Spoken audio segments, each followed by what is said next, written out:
అవును 6 నెలల్లో పెళ్లి పథకంలో చేరండి. మీ ప్రియమైన వారికి 6 నెలల్లో పెళ్లి చేయండి. కృష్ణ సాయి బ్రాహ్మణ వివాహ పరిచయ వేదిక బ్రాహ్మణులకు మాత్రమే. మరిన్ని వివరాలకి కాల్ 8855592015 లేదా 9000333990.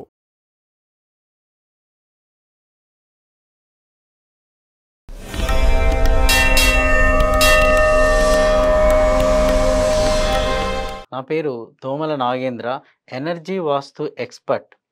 ఈ వీడియోలో ఒక ఇంటిని నిర్మించాలి అంటే డిగ్రీస్ను ఫాలో అయ్యి, డిగ్రీస్ను అనుసరించి ఇల్లును నిర్మించాలా?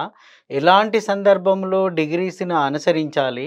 ఎలాంటి సందర్భంలో డిగ్రీస్ను పట్టించుకోకుండా ఇంటి నిర్మాణం చేయాలో ఈ వీడియోలో క్లారిటీ ఇస్తున్నాను. ఎందుకు అంటే చాలామంది ఈ ప్రశ్న నన్ను వేస్తున్నారు. సార్, డిగ్రీస్ ప్రకారం ఇల్లు కట్టుకోవాలి, మీరు డిగ్రీస్ ప్రకారం ఇంటి ప్లాన్ ఇవ్వండి అని అడుగుతున్నారు. చాలామంది వాస్తు వారు కూడా వారి ఇంటికెళ్ళి డిగ్రీస్‌ను చూసి ఇది 30 డిగ్రీస్ ఉంది, 40 డిగ్రీస్ ఉంది, ఈ ఇల్లు పనికిరాదు, మీకు ఇల్లు అమ్మేసుకోండి అని చెప్తున్న వారు కూడా చాలామంది తారసపడుతూ ఉన్నారు నాకు. చాలా ఇళ్లల్లో వెళ్తున్నప్పుడు అందరికీ సందేహం వస్తుంది. డిగ్రీస్‌ని ఎప్పుడు ఫాలో కావాలి, ఎప్పుడు ఫాలో కాకూడదు, ఏ విధంగా ఇంటిని నిర్మించుకోవాలో ఈ వీడియోలో ఫుల్ క్లారిటీ ఇస్తున్నాను చూడండి. ఇప్పుడు ఇవన్నీ ఇల్లులండి. ఇది ఫస్ట్ హౌస్, ఇది ఫస్ట్ హౌస్, ఇది సెకండ్ హౌస్, ఇది థర్డ్ హౌస్, ఇది ఫోర్త్, ఇది ఫిఫ్త్, ఇది సిక్స్త్ అండి. మీరు ఇక్కడ 1, 2, 3, 4, 5 చూసినప్పుడు ఈ 6 హౌసెస్ ఉన్నాయి. తూర్పు అనేది ఇలా ఉంది. దీంట్లో డిఫరెంట్‌గా మీకు ఏది కనబడుతుంది అంటే, ఇగో ఇది చాలా డిఫరెంట్‌గా కనబడుతుంది. అన్నీ ఈ విధంగా ఉంటే ఇది ఈ విధంగా ఉంది. మరి ఆ విధంగా ఎందుకుంది అంటే, ఇది తూర్పు ఇటువైపు ఉంది. తూర్పు ఇటువైపు ఉంది కాబట్టి ఆ ఇంటిని ఆ విధంగా నిర్మించడము జరిగింది. మరి అది తప్పా? కాదా? అంటే మీరు పరిణామాలు చూడండి. అందరూ కూడా ఇతను ఈ విధంగా కట్టుకుంటే ఇతనేం చేశాడంటే డిగ్రీస్‌ని బేస్ చేసుకొని తూర్పు ఎలా ఉందో అటువైపు కట్టుకున్నాడు. దీనివల్ల ఏం జరుగుతుంది అంటే ఈ ఇంటికి దిక్మూఢం ఏర్పడుతుంది. దిక్మూఢం ఏర్పడితే నెగెటివ్ ఫలితాలే వస్తాయి. పాజిటివ్ రిజల్ట్స్ ఉండవు. ఎందుకు అని మీరు చూడండి. ఇది ఈ అన్నీ కావు అంటే కుక్కరుకో అంటూ ఉన్నట్టుగా ఉంటుంది ఈ ఇంటి పరిస్థితి. మీరు చూడండి కొన్ని సందర్భాల్లో ఈయన ఈ విధంగా కట్టుకుంటే కూడా ఇది ఈ యాంగిల్ ఉంది చూడండి. ఈ యాంగిల్ ఇంటికి ఇది ఇలా తగిలినప్పుడు ఇది వెన్నుపోటుతో సమానము. మనకు వీధి పోట్లు ఎలాగ ఉంటాయో వెన్నుపోట్లు కూడా ఉంటాయి. ఈ విధంగా ఉంటే ఇతనికున్న ఈ వ్యక్తికి కూడా ప్రాబ్లమే వచ్చే అవకాశం ఉంది. ఈయన కూడా సమస్య ఎదుర్కొనే అవకాశం ఉంది. నేను కొన్ని ఇళ్లలకు వెళ్ళినప్పుడు ఇవి చూస్తూ ఉంటాను. ఇలాంటి యాంగిల్ చూస్తూ ఉంటాను. మరికొన్ని ఇళ్లలో చూడండి ఇలా తగులుతూ ఉంటాయి ఇల్లు. ఇగో ఇలా వస్తూ ఉంటుంది ఇంటి నిర్మాణం.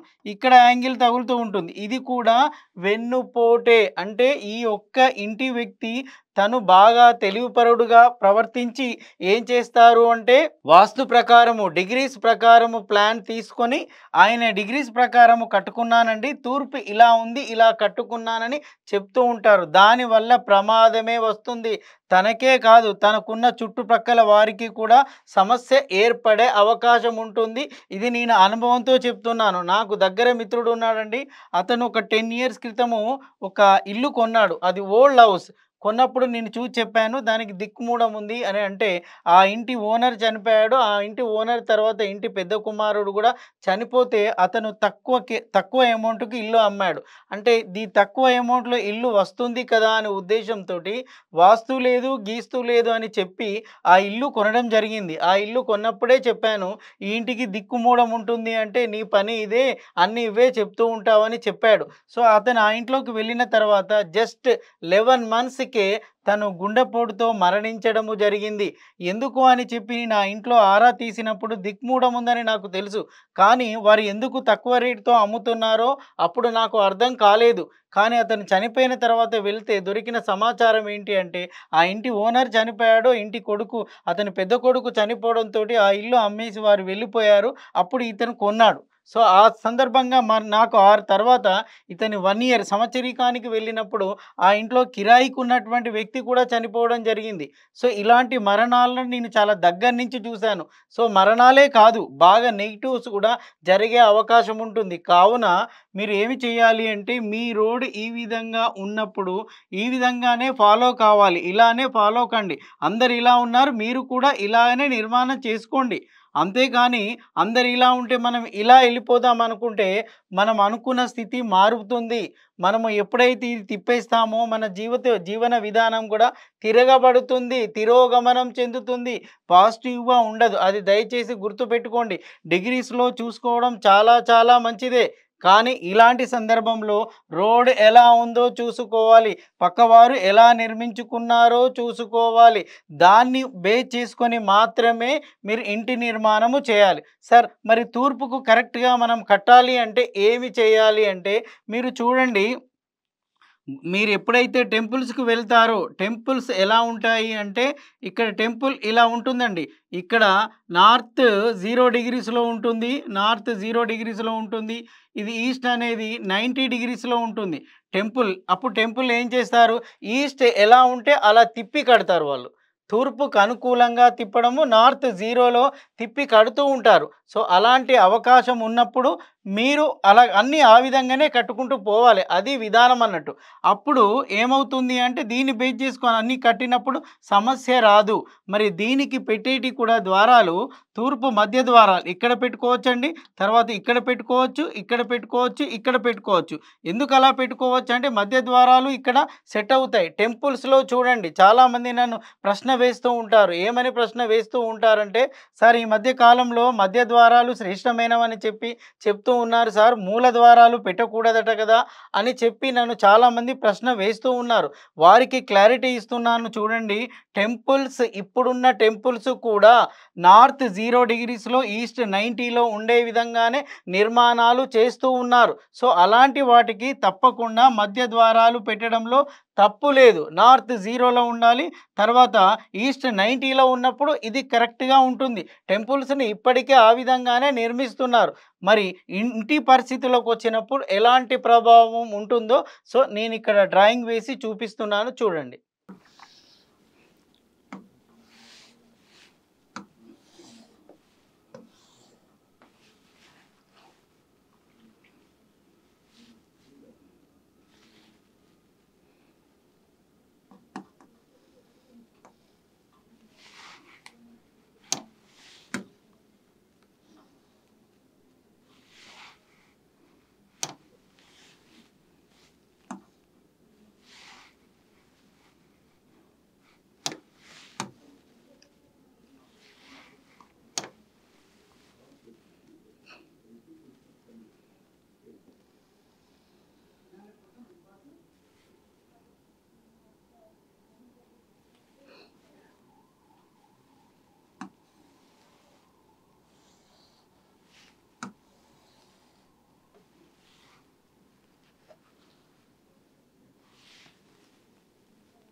వీడియోలో ఈ డయాగ్రామ్‌లో చూడండి.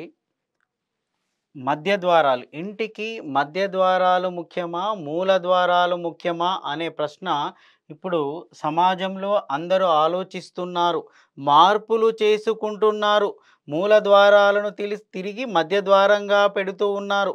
కారణం ఏంది అంటే కొంతమంది మధ్య ద్వారాలే ముఖ్యమని ప్రచారం చేస్తూ ఉన్నారు.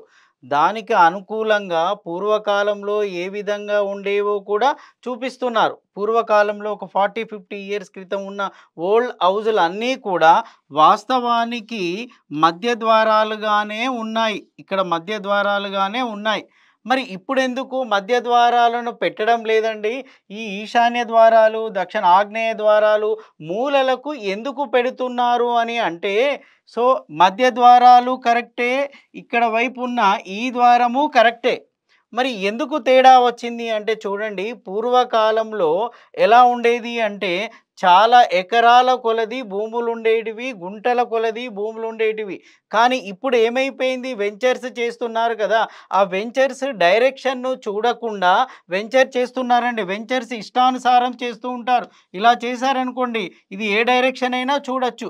ఇక్కడ తూర్పు ఇటువైపు రావచ్చు, లేదా తూర్పు ఇటువైపు రావచ్చు. సో, అప్పుడు వారు డిగ్రీస్‌ను చూడకుండా వెంచర్ చేస్తూ ఉంటారు కదా! అన్ని వెంచర్స్ ఆ విధంగానే ఉన్నాయి. అన్ని ఫ్లాట్స్ కూడా ఆ విధంగానే ఉన్నాయి. ప్లాట్లు ఆ విధంగానే ఉన్నాయి.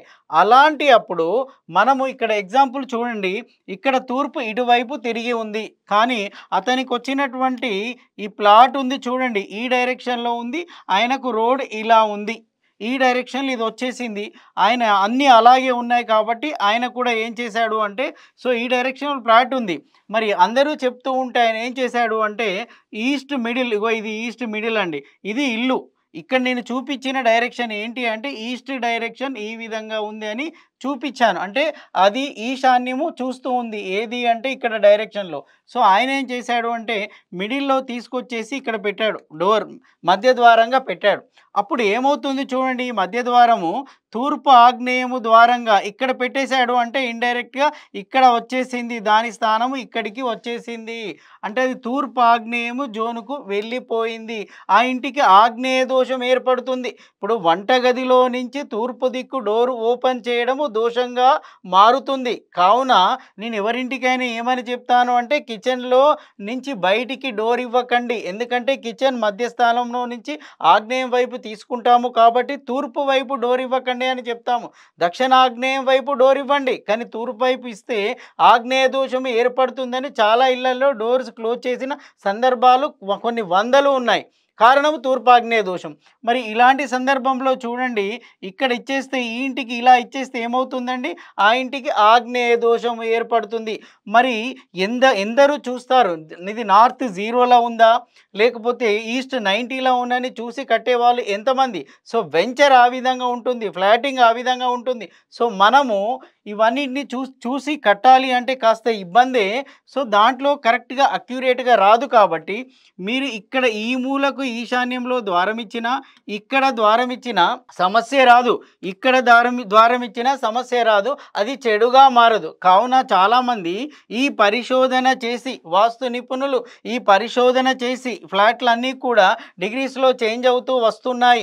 మనము మధ్య ద్వారాలు పెడితే అది ఆగ్నేయ దోషంగా మారొచ్చు, మరో రకంగా మారే అవకాశం ఉంటుందని సదుద్దేశంతోటి ఈశాన్య ద్వారాలను, ఈ మూలల ద్వారాలను ఇవ్వడం జరిగింది. కానీ కొంతమంది ఇవి తప్పు అని చెప్పి పురాతనమైన కట్టడాలనే చూపిస్తూ ఉన్నారు. పురాతనమైన కట్టడాలలో మధ్య ద్వారాలే ఉన్నాయి. ఎందుకు అంటే నార్త్ 0లో ఉంటుంది. బెస్ట్ ఎగ్జాంపుల్ ఏంటి, టెంపుల్స్ ఏనండి. టెంపుల్స్ ఇప్పటికి కూడా నార్త్ 0లోనే కడుతూ ఉంటారు.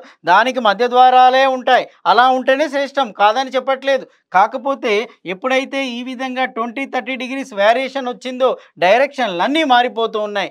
అందుకు అందరికీ అనుకూలంగా ఈ మూల ద్వారాలు రావడం జరిగింది. దీనివల్ల అందరిలో మంచి ఫలితాలే వస్తున్నాయి. కొన్ని లక్షల మంది ఇలా నిర్మాణం చేసుకొని, కోట్ల మంది నిర్మాణం చేసుకొని బాగుపడ్డారు. కొంతమంది ఇళ్లల్లో వెళ్తున్నప్పుడు సార్ మధ్య ద్వారం ఉండాలని చెప్పి ఈ ద్వారాన్ని తీసేసి ఈ మధ్యలో ద్వారం పెట్టారు. దానివల్ల మళ్ళీ నెగిటివ్ ఫలితాలు వస్తున్నాయి. సో, ఇది తస్మాత్ జాగ్రత్త. దీన్ని బాగా గమనించాలి. అందుకే అందరికీ ఏం చెప్తున్నాను అంటే, సో, మీరు ఆలోచించుకోండి. మీ యొక్క ఇల్లు 0 డిగ్రీస్లో నార్త్ 0లో ఉంటే మధ్య ద్వారంలో పెట్టండి, ప్రాబ్లం లేదు. కానీ మీది ఎప్పుడైతే వేరియేషన్ వచ్చిందో, సో, ఈశాన్య ద్వారం కానీ, ఉత్తర ఈశాన్య ద్వారం కానీ, పడమర వాయు ద్వారం కానీ, దక్షిణాగ్నేయ ద్వారాలు కానీ, మూలల ద్వారాలు పెట్టుకోవడం వల్ల లాభం తప్ప నష్టం లేదు. పొరపాటున మీ అంతటా మీరు నిర్ణయం తీసుకొని మధ్య ద్వారాలు నిర్మించారనుకోండి, సమస్యలు తెచ్చి పెట్టుకుంటారు. సో, ప్రతిదీ కూడా వాస్తు అనేది అనుభవంతో వచ్చే సబ్జెక్టు. వాస్తు పండితుడికి అనుభవం ఉన్న వ్యక్తి కరెక్ట్గా నిర్ణయం తీసుకునే అవకాశం ఉంటుంది. ఈ మధ్య నేను కొందరు ఇళ్లలోకి వెళ్తున్నప్పుడు ఏం చెప్తున్నారంటే, సార్ ఇక్కడి నుంచి ఇది ఇన్ని డిగ్రీలు ఉంది, ఇది ఇన్ని డిగ్రీలు ఉందని చెప్పి చెప్తున్నారు. ఓకే, కరెక్టే. ఇవన్నీ ఏ జోన్లో ఉంది, ఆ జోన్లో ఉందని, ఈ జోన్లో ఇది వచ్చింది, ఈ జోన్లు ఏదో తీసేయమని చెప్తూ ఉన్నారు. చెప్పేసి మ్యాప్, ప్లాన్, శక్తి చక్రం ఉపయోగించి చెప్తున్నారు. అది కూడా కరెక్టే. కానీ నేనేమంటానంటే నిజమైన వాస్తు వ్యక్తి తన ఇంట్లోకెళ్ళి బ్రహ్మస్థానంలో నిలబడి ఏ ప్రాంతాలు చూడకుండా ఎక్కడ ప్రాబ్లం ఉందో ముందే చెప్పగలిగిన వ్యక్తే నిజమైన వాస్తు పండితుడు. ఇక్కడ ఉండి ఆగ్నేయంలో దోషం ఉంటే ఆగ్నేయము, నైరుతిలో దోషం ఉందని చూడకుండా చెప్పాలి. ఆగ్నేయం, నైరుతిలో ఇది ఉంది, ఇక్కడ ఇది పెట్టిన అవకాశం ఉంది, ఇక్కడ మీరు ప్రాబ్లం చేసే అవకాశం ఉందని చెప్పి దానివల్ల వచ్చే ఫలితాలు మినిమం 10 పాయింట్స్ చెప్పినప్పుడు 7 పాయింట్స్ కరెక్ట్గా వస్తే అతను నిజమైన వాస్తు పండితుడు అండి. అప్పుడు ఇతను ఎక్కడ ఉంది ఏది ఉందని చెప్పేస్తాడు. ఈజీగా మార్పులు చేర్పులు చేయడం కూడా ఈజీ. లేకుంటే ఈ మధ్య ఇది ఫాలో అప్ చేసేసి అన్నీ తీసేస్తూ అటు ఇటు సెట్ చేస్తూ ఉన్నారు. అది మంచిదే, కానీ నిజమైన ఎక్స్పర్ట్ ఇక్కడ ఉండే అన్ని చెప్తూ ఉంటాడండి, ఏది ఎక్కడ ఉంది ఏది ఎక్కడ ఉంది అని చెప్పేసి. సో ఎందుకంటే వాళ్ళు ఆల్రెడీ ప్లాన్ తీసుకున్నారు, కట్టేసుకున్నారు. మీరు చెప్పడం వల్ల ఇల్లును కూలగొట్టడము, ఇల్లును అమ్మేస్తున్నారు. 30 డిగ్రీస్లో తిరిగిందట సార్, ఈ ఇల్లు మీకు పని చేయదట అంటే మనకు అనారోగ్యం వచ్చింది, ఇక మనం బ్రతకడానికి వీల్లేదా? మన కాలు ఇరిగింది, ఇక మన కాలు ఉంచుకోవడానికి వీల్లేదా? అన్నిటినీ అమ్మేయడమేనా? అన్నిటిని వదిలేసి వెళ్ళిపోవడమేనా? మన ప్రాణాన్ని కూడా వదిలేసుకుంటామా? ఇది ఎంతవరకు కరెక్టు? ఆలోచించండి మీరంతా కూడా. సో డిగ్రీస్లో తిరిగినంత మాత్రాన భయపడవలసిన అవసరం లేదు. ప్రతిదాన్ని సరి చేసుకోవచ్చు. సార్ ఇక్కడ ఇది వచ్చింది మనకు పనికిరాదట. కొంతమంది బాగానే చెప్తున్నారు, కానీ కొంతమంది చెప్పే స్టేట్స్మెంట్ వల్ల ఇబ్బంది పడుతున్నారు. కొంతమంది ఇచ్చే వాళ్ళు ఏమని చెప్తున్నారు అంటే మరణాలు సంభవిస్తాయని కూడా చెప్తున్నారు. అవునండి, మరణాలు సంభవించేది నైరుతి బాగా దోషంగా ఉన్నప్పుడు మాత్రమే. కానీ దాన్ని పట్టించుకోకుండా మిగతా ఏరియాలు చూసి కూడా చెప్తూ ఉన్నారని నాకు ఫోన్లు చేసి అడుగుతూ ఉంటారు, నాతో డిస్కస్ చేస్తూ ఉంటారు. కాబట్టి నేను ఈ వీడియోలో పూర్తి క్లారిటీ ఇస్తున్నాను. సో మధ్య ద్వారము మంచిదే, మూల ద్వారాలు కూడా మంచివే. ఎప్పుడండి? నార్త్ జీరోలో ఉంది కాబట్టి. కానీ ఇంకొకటి కూడా గుర్తుపెట్టుకోవాలి, పక్క వాళ్ళ ద్వారాలు ఎలా ఉన్నాయో కూడా చూసుకోవాలి. నేను ఇంతకుముందు ఒక డయాగ్రామ్ గీసి చూపించాను. పక్క వాళ్ళ ద్వారాలు కూడా ఎలా ఉన్నాయో కూడా ముఖ్యమే. ఎందుకంటే అందరూ ఈశాన్యంలో పెట్టుకొని ఉన్నప్పుడు మీరు వచ్చి ప్రత్యేకంగా ఇక్కడ పెట్టుకుంటే కూడా ఫలితము రాదు. ఇది నా అనుభవపూర్వకంగా చెప్తున్నాను. 15 సంవత్సరాలు ఈ ఫీల్డ్లో ఉండి పరిపూర్ణమైన వాస్తు వ్యక్తిగా తిరిగిన తర్వాత మాత్రమే నేను ఈ స్టేట్మెంట్స్ ఇస్తున్నాను, మీకు వివరిస్తున్నాను. కావున ఏ ద్వారమైనా మంచిదే. సో భయపడాల్సిన అవసరం లేదు. ఇప్పుడు ఈశాన్యంలో ఉన్న ద్వారం తీసి మధ్యలో పెట్టారనుకోండి, అది ఏ యాంగిల్లో చేంజ్ అయ్యేది తెలియదు. గుర్తుపెట్టుకోండి, ఉన్నవి ఉన్నట్టుగానే ఉంచండి. కొత్తగా కట్టేవాళ్ళు మీరు మార్పు చేసుకోవాలి అనుకుంటే మీ నార్త్ జీరోలో ఉన్నప్పుడు మాత్రమే ఈ యొక్క మిడిల్ను ఫాలో అప్ చేయండి. ఇంకొక పాయింట్ అండి, చుట్టుపక్కల ఉన్న ద్వారాలు ఎలా ఉన్నాయో కూడా గమనించండి. మీరు ఒకటి తూర్పులో పెట్టినంత మాత్రాన అద్భుతమైన ఫలితాలు రావు. ఎప్పుడు వస్తాయంటే ఇటువైపు ఇల్లులే లేవు, మీరు ఒక్కడే కట్టారు అన్నప్పుడు నెక్స్ట్ వాళ్ళు కూడా మీలాగే కట్టే అవకాశం ఉన్నప్పుడు మాత్రమే మీకు ఫలితాలు వస్తాయి. సో మీరు ఇవన్నీ ఈ విధంగా చూసుకొని మీరు నెక్స్ట్ కట్టే ఇంటి ప్లాన్ కానీ తర్వాత ఇంట్లో నిర్మించే విధానంలో చిన్న చిన్న సవరణలు చేసుకొని విజయాలు సాధిస్తారని చెప్పి ఆశిస్తున్నాను. మీకేమైనా సందేహాలు ఉంటే మీ ప్లాన్ కరెక్షన్ కానీ మీ హౌస్ విజిటింగ్ కానీ అవసరమని అనుకుంటే ఈ స్క్రీన్ మీద ఉన్న వాట్సాప్ నెంబర్ అండి నాది, దానికి మెసేజ్ పెట్టండి, కాల్ చేయకండి, మెసేజ్ పెట్టండి. సో మీకు ప్లాన్ సవరణ కావాలా లేదా హౌస్ విజిటింగ్ కావాలా సమాచారాన్ని పెట్టండి. దాన్ని బట్టి నేను కానీ మా టీం వాళ్ళు కానీ ఫాలో అప్ అయ్యి మీతో కమ్యూనికేషన్ చేస్తూ ఉంటారండి. సో ఉంటానండి.